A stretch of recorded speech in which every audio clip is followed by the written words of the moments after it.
बिस्मिल्लाहिर्रहमानिर्रहीम। अस्सलाम वालेकुम दोस्तों, आप लोगों को नई वीडियो में खुशामदीद करते हैं। और आज की इस वीडियो में हम बात करने वाले हैं एएसएफ में क्या आप कम वक्त में कैसे इसकी तैयारी कर सकते हैं और आप अपना फिजिकल टेस्ट कैसे पास कर सकते हैं। अगर हम बात करें आप लोगों के एएसएफ की, तो आप लोगों को स्लिप्स मिलना शुरू हो गई होंगी। कुछ कैंडिडेट्स का अगर इशू आ भी रहा है तो वो इंशाल्लाह कुछ दिनों में सॉल्व हो जाएगा और ईद के बाद आप लोगों के फिजिकल टेस्ट स्टार्ट होने जा रहे हैं। आप लोगों को ये जो बातें मैं बता रहा हूँ ये बुक्स से नहीं मिलेंगी आपको, ये आप लोगों को किसी लिटरेचर में नहीं मिलेंगी, बल्कि ये एक्सपीरियंस की बातें हैं जो कैंडिडेट्स पास कर जाते हैं और जिन कैंडिडेट्स का पहले ही अटेम्प्ट में पास हो जाते हैं, खास तौर पर उनसे हमने शेयरिंग की है और उनसे हमने पूछा है कि कैसे आप लोगों ने बगैर प्रैक्टिस के ये काम किया और आप लोगों ने अपना फिजिकल टेस्ट क्लियर कर लिया। तो सबसे पहली बात अगर हम करें, आप लोगों का फिजिकल टेस्ट अगर आपको डेट मिल चुकी है और उसमें बताया जाता है आपको कि एक हफ्ते बाद आपका फिजिकल टेस्ट है, हम आप लोगों से यही कहेंगे कि इसके लिए फिर आपको रनिंग करने की कोई जरूरत नहीं है। आप रनिंग आपको नहीं करनी चाहिए, क्योंकि अब अगर आप रनिंग करेंगे, प्रैक्टिस आपकी पहले है नहीं बिल्कुल, और रनिंग करने की वजह से ये होगा कि आपके जो मसल्स हैं, आपकी जो लेग्स हैं, वो पेन करना शुरू कर देंगी और टेस्ट वाले दिन आपको दौड़ने में मुश्किल हो सकती है। तो ये रीजन क्या होती है कि आप लोगों को पेन होना शुरू हो जाता है? असल में ये एक साइंटिफिक प्रॉब्लम है कि जब हम नॉर्मल जितना काम करते हैं, हमारी बॉडी उतने काम के लिए एनर्जी पैदा करने की सलाहियत रखती है। उतने जैसे आप हार्ड वर्क करना शुरू कर देते हैं, आपकी बॉडी आहिस्ता आहिस्ता उतनी ज्यादा एनर्जी अपने अंदर स्टोर करना शुरू कर देती है। तो इस दौरान जब आप नया काम स्टार्ट करते हैं तो फिर आपके मसल्स के ऊपर दबाव पड़ता है और ज्यादा एनर्जी पैदा करने के लिए मसल्स को दर्द होना शुरू हो जाती है, जो कि आपको तकरीबन 2-3 हफ्ते तक महसूस होती रहती है। इसलिए हम आपसे कह रहे हैं कि आप लोगों को अवॉइड करना चाहिए अगर आपकी पहले प्रैक्टिस नहीं है। एक बात तो ये हो गई, क्योंकि बहुत सारे बच्चे रनिंग में ही रह जाती हैं। तो रनिंग एक उनका ये मसला होता है कि पहले प्रैक्टिस नहीं होती, फिर टेस्ट से 1-2 दिन पहले वो रनिंग कर लेती हैं और इस तरह 1-2 दिन पहले रनिंग करने का नुकसान ये होता है कि टेस्ट वाले दिन उनको दर्द होती है और वो फिर अपना टेस्ट क्लियर नहीं कर पाते। अब आपके पास आ जाता है कि आपका जो पुशअप्स और सिटअप्स होंगे वो आप लोगों ने कैसे करने होंगे। सिटअप्स तो आप लोगों की अगर प्रैक्टिस नहीं भी है तो आप आसानी से कर पाते हैं, क्योंकि वहां पर आप लोगों को पांव पर सपोर्ट दी जाएगी, मिलेगी और आपने आसानी से अपनी बॉडी को ऊपर की तरफ उठाना होगा।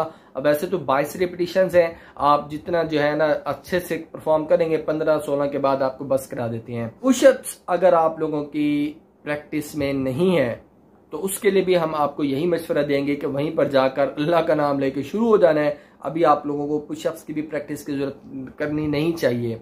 याद रहे, अगर आपके चेस्ट का इशू है, आपकी मेजरमेंट कम हो सकती है, फिर आपको जरूर ये पुशअप्स करने चाहिए, क्योंकि इससे आपकी जो चेस्ट है उसका इंक्रीमेंट होता है और वो मेजरमेंट में आपकी पूरी होने में मदद कर सकती है। याद रहे, पुशअप्स करते हुए आपने सामने नहीं देखना। वो आपको जब अगर कहें कि सामने देखो तो फिर आप सामने देखेगा, वरना पुशअप्स करते हुए कोशिश कीजिएगा कि आपकी नजरें जमीन पर होनी चाहिए, क्योंकि जब आप सामने देखते हैं तो आपकी एनर्जी ज्यादा कंज्यूम होती है, ज्यादा एनर्जी इस्तेमाल होती है और ज्यादा एनर्जी इस्तेमाल होने की वजह से नुकसान ये होगा कि आप जल्दी थक जाएंगे। अब आ जाती है उन कैंडिडेट्स की बात जिनकी प्रैक्टिस तो थी, लेकिन किसी वजह से वो बीच में 1-2 महीने का गैप आ जाता है और वो प्रैक्टिस नहीं कर पाते और अब उनको प्रॉब्लम टेंशन है कि शायद उनकी रनिंग पूरी हो ना हो और टेस्ट भी 1 हफ्ते बाद है। तो आप लोगों को उसके बारे में हम ये मशवरा देंगे कि आपको अपनी प्रैक्टिस कंटिन्यू दोबारा करनी चाहिए। 2 से 3 दिन आप प्रैक्टिस करें, आगे 3-4 दिन आप रेस्ट करें और फिर टेस्ट पर पहुंच जाइएगा, क्योंकि इससे ये होगा कि आपकी बॉडी पहले ही